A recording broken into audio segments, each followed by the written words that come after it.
Let's see how this one goes. This is Kamala Harris's first solo network interview as 2024 candidate. MSNBC exclusive. This was uploaded on September 25th. It has almost 1 million views. So we'll see, will she not talk about her growing up in a hard middle class working family? Will she not talk about her life as a prosecutor? Will she not speak about her owning a gun?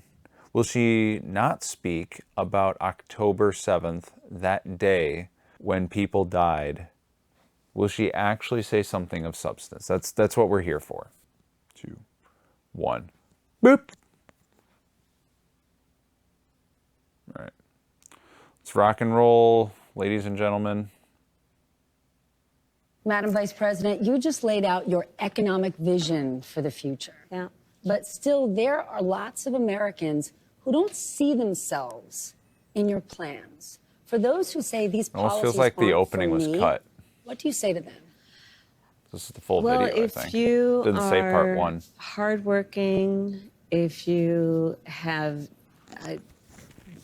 the dreams and the ambitions and the aspirations of what I believe you do, you're in my plan. You know, I have to tell you, I really love and am so energized her hands, they're by what I know decrepit. to be the spirit and character of the American people. We have ambition.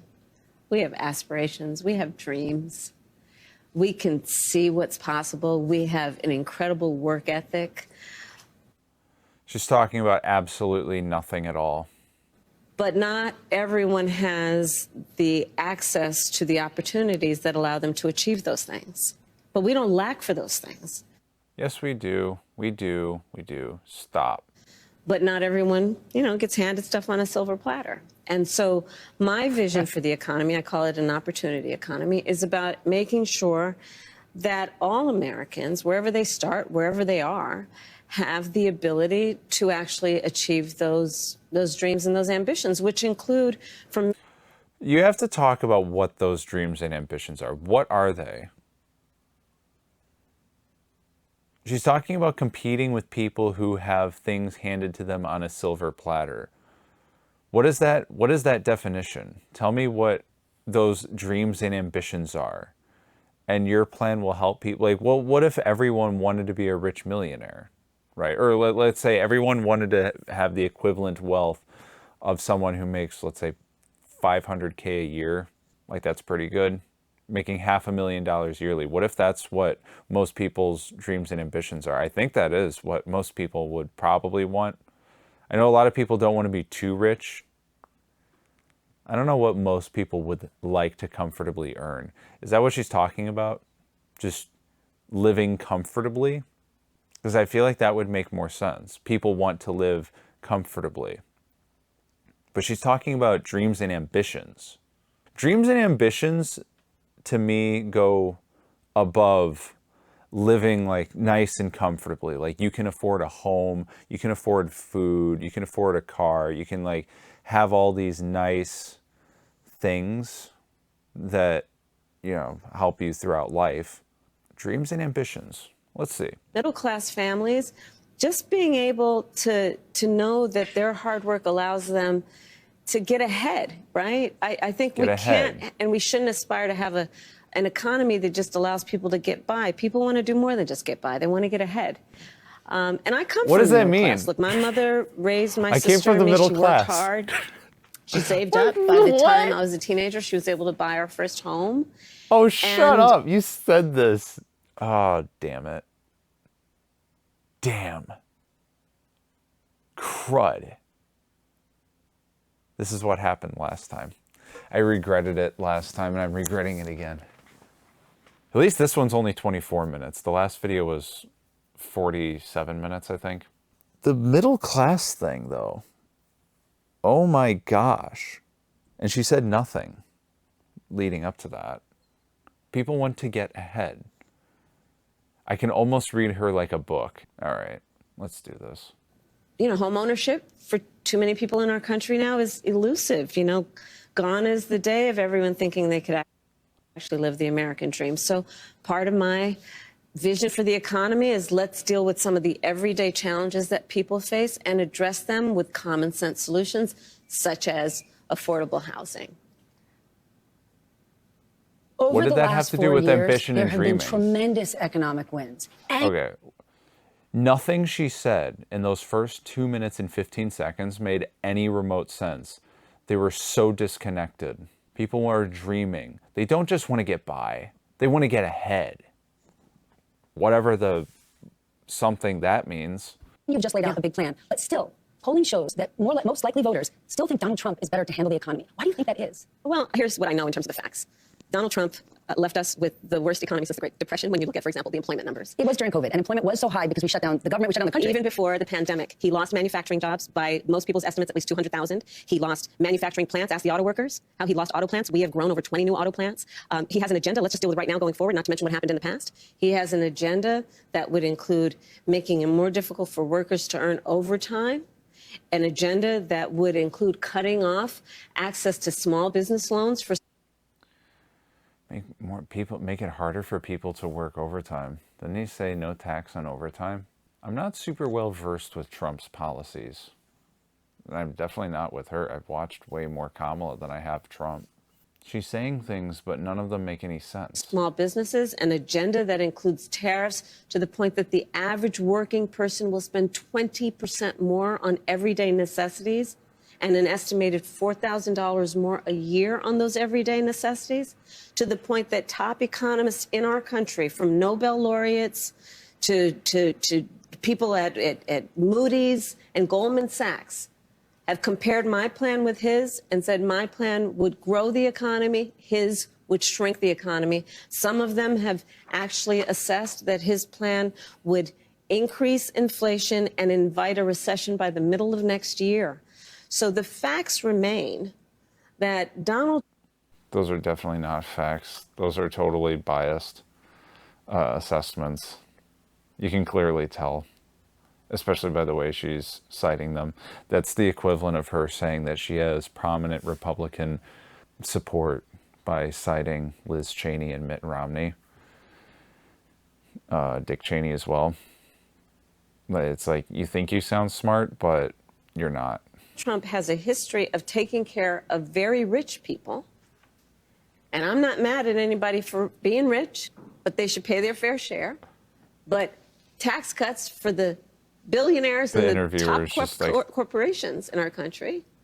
And then Wow, Kamala not looks really deranged paying in this much one. attention to middle-class families. My perspective on the economy is when you grow the middle class, America's economy is stronger. Kamala is such a dirtbag. She doesn't care about anyone. You know what's going to hurt the middle class? Dumping more money into Ukraine. That needs to stop. And there's empirical evidence to prove my point correct. And Oh, let me yeah? ask you about taxes, because lots of people will say, I don't like Donald Trump, but he cut my taxes. He didn't just cut corporate taxes, he cut individual taxes. Now, that expires next year, and there's some people confused saying, I don't know what's going to happen next year. Under a Harris administration, at what income level should someone expect their taxes to go up? And that state and local tax deduction that's currently capped and matters to a lot of people in blue states, are you going to lift that cap? So, first of all, when it relates to anybody making less than $400,000 a year, your taxes will not go up. Your taxes will not go up. And in fact, under my plan, taxes for 100 million Americans will actually be cut, including $6,000 a year for young couples for the first year of their child's life in a tax cut, a tax credit, essentially, by expanding. She's mentioned this before. Trump's doing something extremely similar, but better. Of the child tax credit. Better in the long run. And why is that? Because during the first year of a young couple of a What about consecutive years when the child needs more food? The first, I don't know what, like, what's the big deal of the first year? I have children. It's the later years when things get pricier. person's child's life, they're going to need help buying a crib, buying a car seat, and we all benefit when they're actually. You don't need like a big expensive crib. A little crib's fine, trust me. A newborn isn't going to be going all over the place. You don't need a full-fledged crib. Car seat's not the biggest bank breaker in the world. You only buy one of them. Kamala Harris doesn't know anything about raising kids. I think that's the problem here. She doesn't know jack. She doesn't know jack about children. She's never had children. So this is just completely bogus. She doesn't understand real life. Able to do what they naturally want to do to take care of their child. And expanding that child tax credit, or you mentioned housing before, giving that extra money for a first home. If you can't raise corporate taxes, or if GOP takes control of the Senate, where do you get the money to do that? Do you still go forward with those plans and borrow? Oh, shut up, stupid ad. But we're going to have to raise corporate taxes, and we're going to have to raise. Gee, we're she's going to so have ugly. to make but like sure in a that hot the way. biggest corporations and billionaires pay their fair share. That's just it. It's about paying their fair share. I am not mad at anyone for achieving success, but everyone should Oh, pay their gosh. fair share, and it is not right that Her face is so ugly. I can't get over it. Almost can't even look at her. Her weird, like long, like just ugly, disgusting, pasty, just gross face. She looks like a dirty, like bug-eating. She literally looks like a. No offense, obviously. No offense, but she looks like a. Unbelievable. As long as they pay their fair share. As long as they pay their fair. I have nothing against. Is this like the gun thing? Like, we need to take people's guns. I mean, I'm a gun owner. I'm a proud gun owner, but I want to take your gun. Tax the rich. Eat the rich. I mean, people can make all the money they want. I don't care. I mean, if you want to pursue money, that's fine. I just want to take all your money from you. Tax the rich. Eat the rich. Eat the rich raw. She's just completely insane. teachers and the firefighters that I meet every day across our country are paying a higher tax than the richest people in our country. Bill Gates just said it No, they're not. They're not. They're objectively not. this week. If he was in charge of taxes, he would have paid more. But how do you find that line to make sure corporations are paying their fair share, but they're not leaving our country?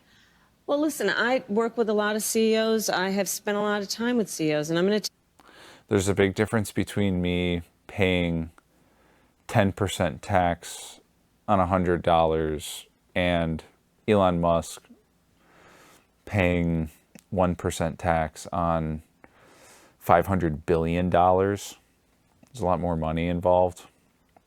Plus, here's the thing. This is ultimately my opinion. I don't really care if billionaires are not paying as much taxes as other people are. It doesn't matter because the government has absolutely no remote idea how to spend money. That's an objective fact. No one can debate me on this. The federal government has no idea how to spend money. You know how much money, like literally millions of dollars, billions of dollars are absolutely trashed. The government has dumped millions of our tax dollars into things such as researching on whether if you were to build a real life infinity gauntlet, would it make an actual snapping sound if you were to snap? And let's not forget the funding for the experiments on beagles for, what was it? I think it was Fauci's science experiments on dogs. We literally pay the government to torment animals. I think that should be addressed before we talk about how much billionaires are spending. I don't want billionaires. I don't think we should be putting more billionaire money into funding animal torture. Let's stop the animal torture and building infinity gauntlets for no reason at all. And tourism research. I think that was another one. Let's cut that first and actually spend money properly.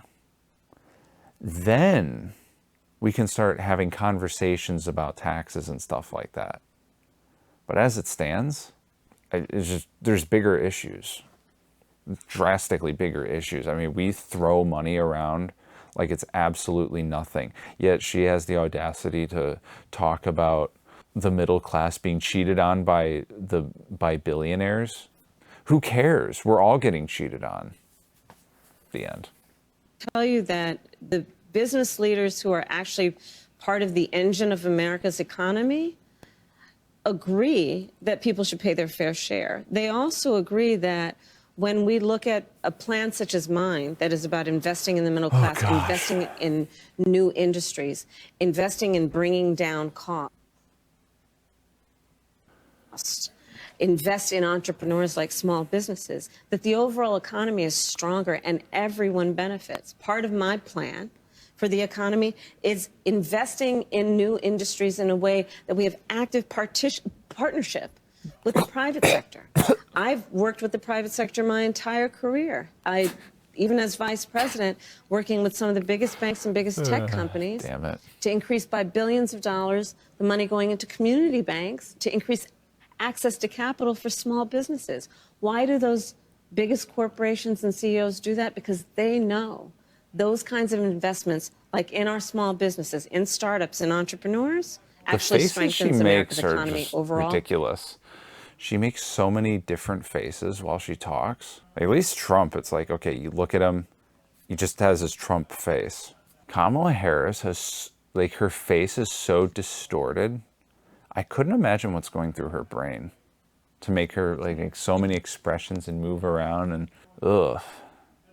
And everyone benefits. So this is not about bilking anybody, but it is certainly about saying, let's make sure that we create opportunities for everyone to grow wealth. I believe that it is not sufficient and it should not be our goal to just make sure everyone is working. That should be the baseline. That should be a given. And let's create an economy where people have the ability to buy a home, to start a business, to take a nice vacation from time to time, right? For people who want to buy a home, yes, getting a $25,000 kicker would be great. But it's not just affording a home. We don't have enough in this country. You're absolutely right. And one of the main problems are regulations and rules, strict rules at a local level. How does the federal government cut through all that red tape and get down to the suburbs of Pittsburgh and say, we're going to have to build some affordable housing here? How do you connect the two? So you're absolutely right. So across our country, people rightly are concerned about the cost of housing. So it's home ownership, to your point. We need more supply. That is, without any question, part of the solution. Creating more supply under my plan includes creating tax incentives to work with the private sector and home builders. Part of my goal and the plan would be to create 3 million new housing units for rent and for ownership by the end of my first term. I don't know enough about housing to comment on this. This will probably be sped up. It includes also what we must do to cut red tape. You're absolutely right. It takes far too long and there's too much bureaucracy. Although I do know she keeps saying that the interviewer is absolutely right. It's like, okay, stop the stroking. Associated with home building. And I say that as a devout public servant.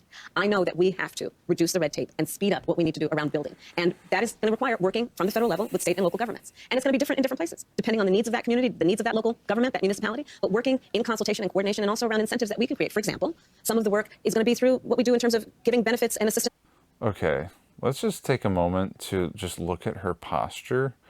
Kamala Harris is a very interestingly shaped woman.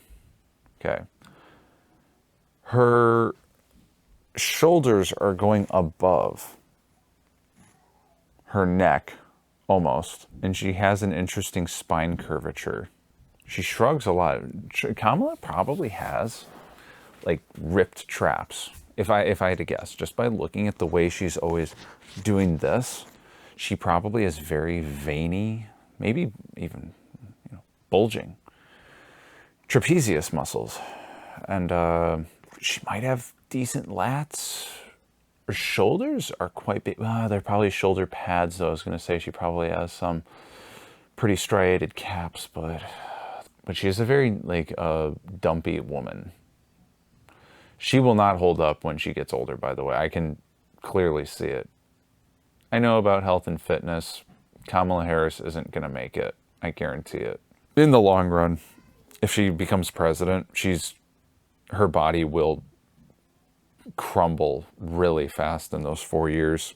I hope for her sake she loses, because that will be, her life would probably be extended. So, if it's like, okay, if she wants to live, she better hope she doesn't win. to state and local governments around transit dollars and looking holistically at the connection between that and housing, and looking holistically at the incentives we in the federal government can create for local and state governments to actually engage in planning in a holistic manner that includes prioritizing affordable housing for working people. Then let me ask you a business that matters a lot to this town. Yeah. U.S. Steel. Yes. Right? When you think Pennsylvania, when you think Pittsburgh, you got the Liberty Bell in Philly, and you got U.S. Steel in Pittsburgh. That's right. A Japanese company wants to buy them.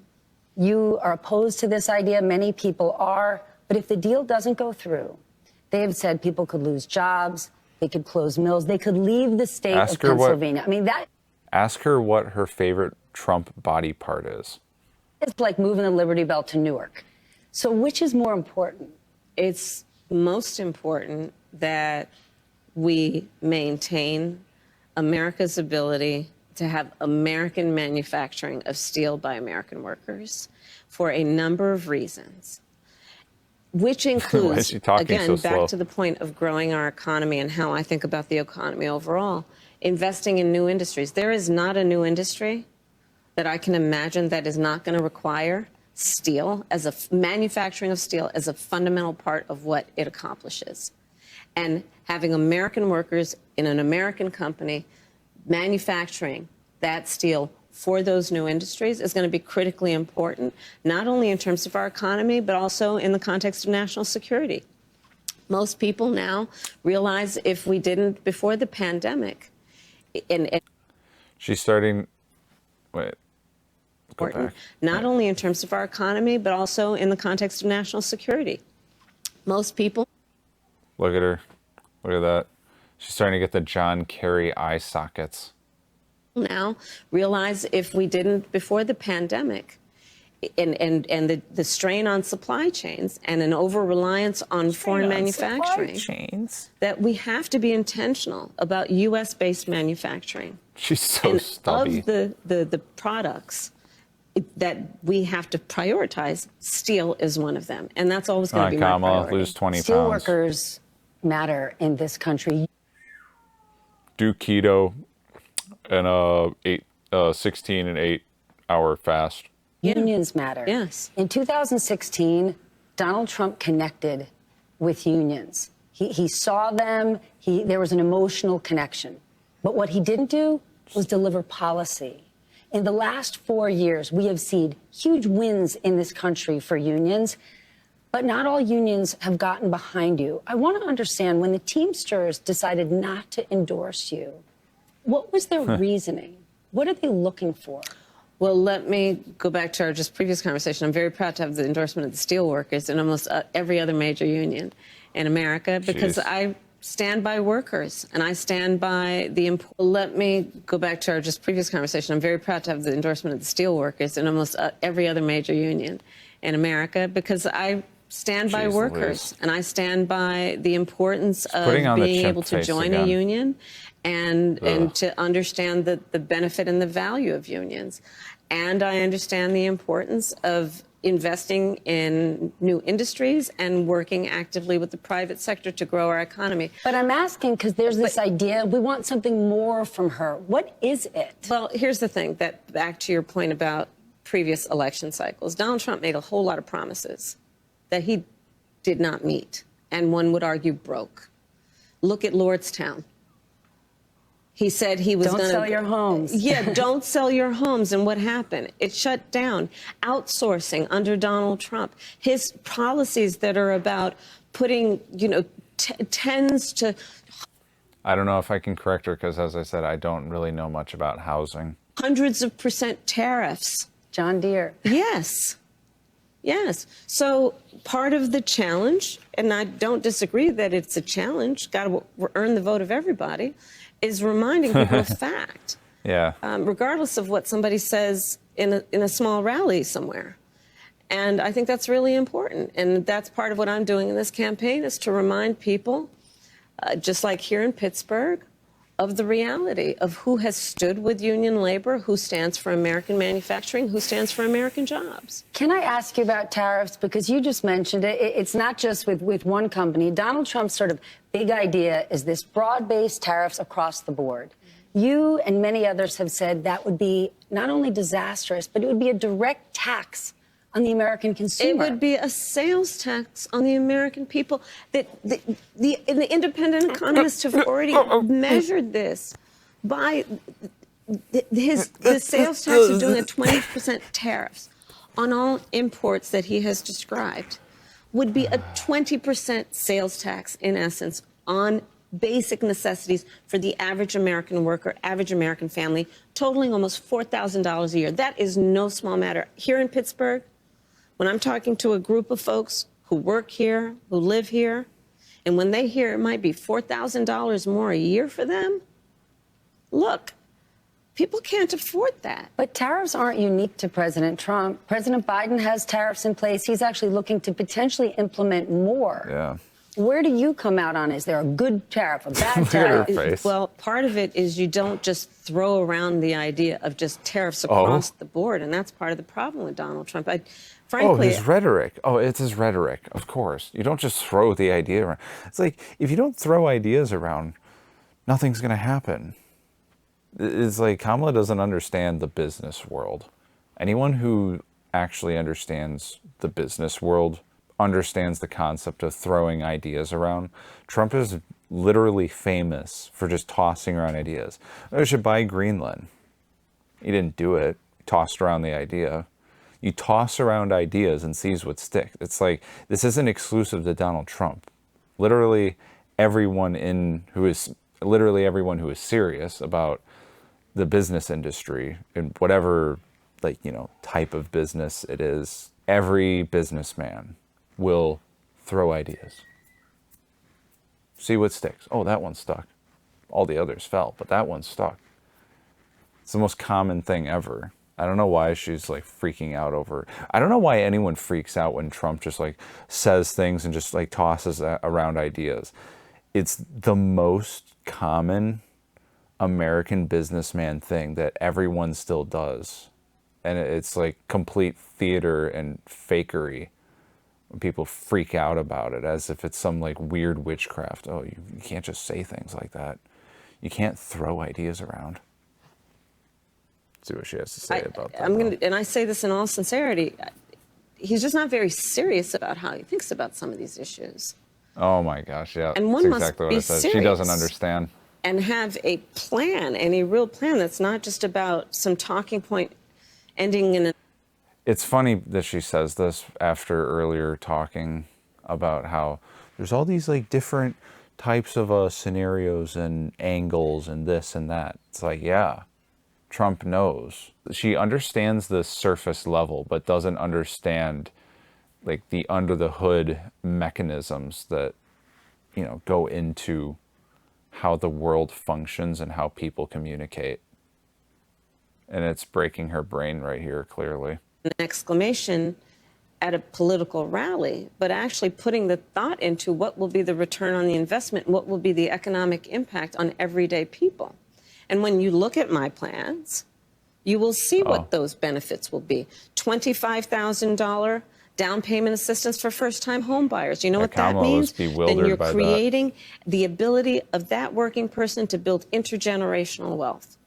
Doing the work of a $6,000 child tax credit, doing the work of a $50,000 tax deduction for first-time small businesses, startups, because right now... That's a real plan. It's a real plan, because right now, and again, it's about paying attention to the detail and being serious about it. It's a real plan. Trump has fake plans. Kamala Harris has real plans. Why? Because Kamala Harris says that Trump isn't serious. That's why. I think I got that right. I'm serious about my enthusiasm and my very serious for small businesses and my belief in what they will do as part of America's economic engine. On Friday, sorry. So looking at the fact that right now the tax deduction is $5,000. Nobody in this year of our Lord 2024 can start a small business with $5,000. Very few can. So extending it to $50,000 tax. You think Kamala Harris could do a deep squat? Probably not. Hips would probably snap. For startups to generate the innovation and the ambition of the ideas that are present and among us, but need the fuel to be able to actually achieve the goal. His plan is not serious when you lay it out like that, but a serious problem over the The last few interviewer years like, has been "No, inflation. yeah, Luckily, you're right. it's cooling, Not but prices serious." are still high. Yeah, I agree with you. You've said you want to take this on. It feels like the interviewer knows that that was a terrible answer that Kamala Harris gave, and she's running cover. I mean, you can see the way she's like, the nose grab, the look down, and just agreeing with Kamala, but also using Kamala's exact words by saying, "Yeah, it's not serious." That's definitely a simping caught in action. By going after those who engage in price gouging. Yeah. But as somebody who supports free markets, who's a capitalist, how do you go after price gouging without implementing price controls? Because once we get in this zone, people start to get worried and they say, I don't know what she stands for. So, just to be very frank, I am never going to apologize for going after companies and corporations that take advantage of the desperation of the American people. And as Attorney General, I saw this happen. In This the is so midst of an dirty. emergency, whether it be an extreme weather event or even the pandemic, we saw it, where those few companies, not the majority, not most, but those few companies that would take advantage of the desperation of people and jack up prices. Yeah, I'm going to go after them. Yes, I'm going to go after. Kamala, you don't know what you're talking about. Maybe if the government wasn't just basically flushing all of our taxes down the toilet and making really bad decisions. Them. And that is part of a much more comprehensive plan on what we can do to bring down the cost of living, including housing, including the everyday needs of the American people. On Friday, you are going to the border. Immigration is complicated. One of the issues is an economic Didn't really one. spend much time on that. And no one is eating cats and dogs in Springfield, Ohio, and I'm glad not to be talking about that. But there are people there gosh. that are stressed, that feel that they're at capacity. Communities around the country that have legal immigration, many have said, we're at capacity. And many feel like the government has said to them, well, adapt. Sit down, be quiet. This is how it is. What would a Harris administration do for those communities who've taken in many, many legal immigrants but are at capacity? Well, first of all, we do have a broken immigration system, and it needs to be fixed. And if we take a step back, Could fix it months now. ago, some of Could the have most fixed it for conservative members of years. the United States Congress came together with others, proposed a border security bill that would have put 1,500 new border agents on the border. Oh my gosh, 1,500 agents aren't going to do jack. That, like, she keeps saying this every single interview I've seen so far of her. She always cites this. We had a bill that would put 1,500 agents on the border.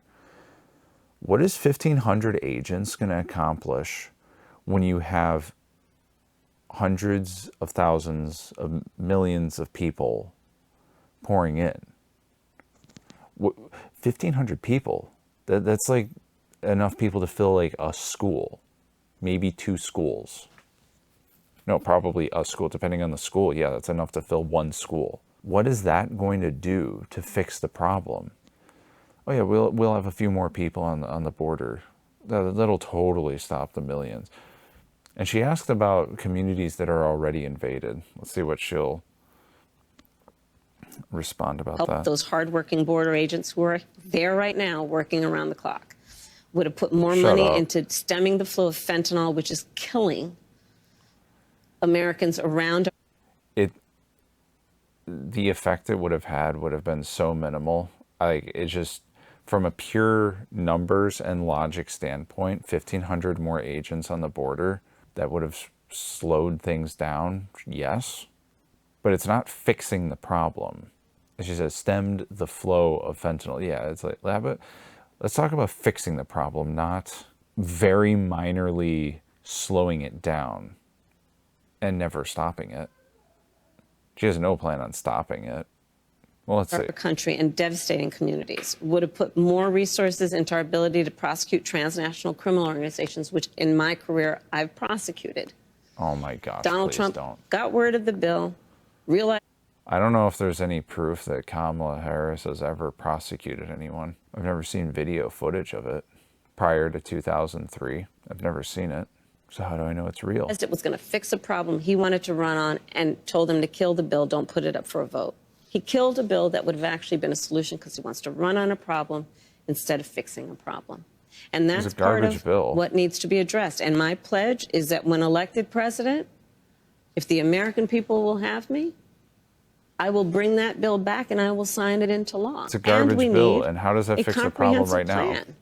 That includes what we need to do to fortify not only our border, but deal with the fact that we also need to create pathways for people to earn citizenship. Then I want to just ask you about a little job and a big job. Okay. The first one, just a fact check. Okay. Because your opponent there is almost no little every job. day. Okay, there's no such thing as a little job. Okay, fair.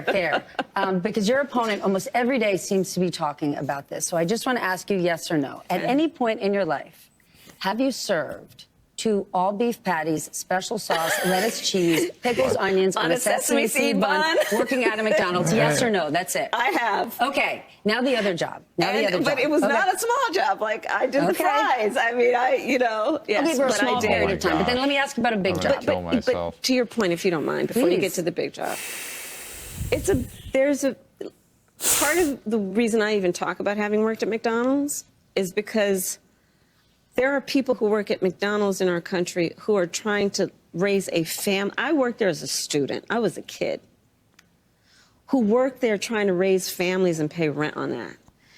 I heard about the whole McDonald's thing. I never actually looked into it, if it was legit or not. It doesn't matter if it was or wasn't. Oh, gosh. Hey, Kamala, if you like McDonald's so much, tell them to cook their fries in tallow and make their fries just like 2 ingredients instead of 17. And I think part of the difference between me and my opponent includes our perspective on the needs of the American people and what our responsibility then is to meet those She needs. clearly doesn't understand anything about the American. Oh my gosh. Designed for simple touch-ups or full beard styling. Then to the big job. You have laid out policy in great detail. Yeah. But the economy is an unpredictable beast. And you are running for a job that takes extraordinary instinct and guts. Yeah. What's the last time you would make a gut decision? This here is very prescribed, very controlled. Yeah. Probably the biggest gut decision I've made most recently is to choose my running mate. Oh my gosh, that was not recent. There were lots of good, incredible that's weak. candidates. And ultimately... Oh, ouch. That's a bad answer. That's a really bad answer. Because there were so many people better than Tim Walz. Damn. Picking her running mate? That was her most recent hard gut decision. Yes? Yeah. 3 more minutes? And then I'll be done watching something that makes me want to kill myself. Oh, no. Is it about Kamala? Yeah, it's about Kamala. That's probably one of the worst answers I've ever heard her give. As far as her most recent hard gut, I can't get past this question. Her most difficult gut decision that she's had to make recently was choosing Tim Walz, and it was objectively the wrong choice. Wow, that speaks volume. That speaks volume. Like, out of all of her bad answers and ramblings, I don't know, to me that's like the worst. That came down to a gut decision. I know I'm out of time, but then I just want to ask you a question from my gut. Okay. Damn. Because today we're talking about we're talking about the economy. Yeah. Reproduction. And people don't think often about reproductive rights being an economic issue, but it is. A woman's ability to plan her future, her education, her life. Today, and in the last few days, Donald Trump keeps talking about it and how in overturning Roe v. Wade, he helped women. He protected women. He says they're miserable today. They're poorer today. They're more vulnerable today. And he said he put it in the hands of the states. He will be the protector of women if elected. Can you respond to that? Terribly phrased question, doesn't illustrate Trump's actual points, basically giving a freebie to Kamala to just simply roast Trump and pander to women. So Donald Trump is also the person who said women should be punished for exercising Geez, look at her face. a decision Demon. that they rightly should be able to make about their own body and their future. So I think we would all agree that as a result of that perspective that he has about women, he also then chose 3 members of the United States Supreme Court who did as he intended, undid the protections of Roe v. Wade, and now, in state after state, you see laws being passed that do punish women. Laws that Punish women. What does that mean? Punish them. Punish? Like singling them out and taking their money and breaking into their home and spanking them? Does she mean like economically hurt women? I don't know what she's talking about. I don't know if my brain fizzled or she's just not making any sense. I mean, most recently, a heartbreaking story resulted in a young woman dying, a mother of a 6-year-old. Heart-wrenching stories. And that's for the listener, much less their family. So, Who's the woman? look, How did she I die? think the thing about Donald What's the story? Trump is that, you know, Come on, Kamala. I don't think the women. Don't just, oh my gosh. Don't just say, yeah, because of Trump. She didn't say because of Trump, but like, or did she? Wait, what? Let's go back I mean, one most second. recently, a heartbreaking story result. What did she say before that? Women. He also then chose 3 members of the United States Supreme Court who did as he intended, undid the protections of Roe v. Wade, and now, in state after state, you see laws being passed that do punish women. Laws that, I mean, most recently, a What are these heartbreaking laws? story resulted in a young woman dying, a mother of a 6-year-old. Heart-wrenching story. What is this? What is the story? Mother of 6-year-old dies. Here's the thing. If I look that up, unless if it's like super recent, I probably won't find anything because that stuff happens all the time. Mother of 6-year-old who died because of policies that were enacted by states, by a state. Oh, whatever. She's not making any sense. Stories. And that's for the listener, much less their family. So, look, I think the thing about Donald Trump is that, you know, I don't think the women of America need him to say he's going to protect them. The women of America need him to trust them. Can we trust you? Yes.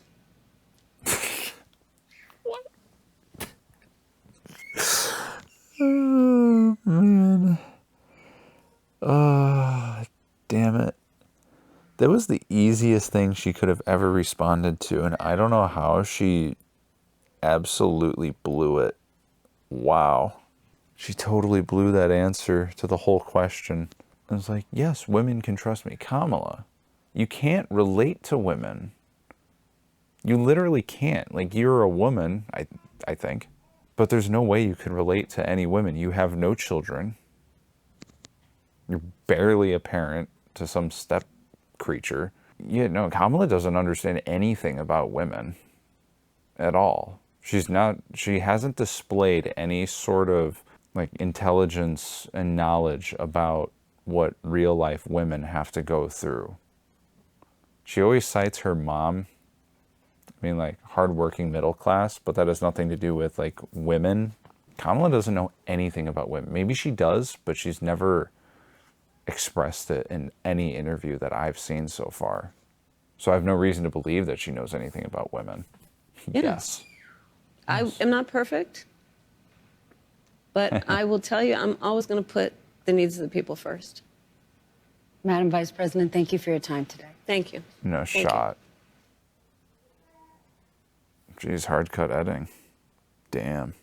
Well, I hope you all had a good time. I had a great time. I loved looking at Kamala Harris and her stubby, just smushed, like a Play-Doh-y potato body.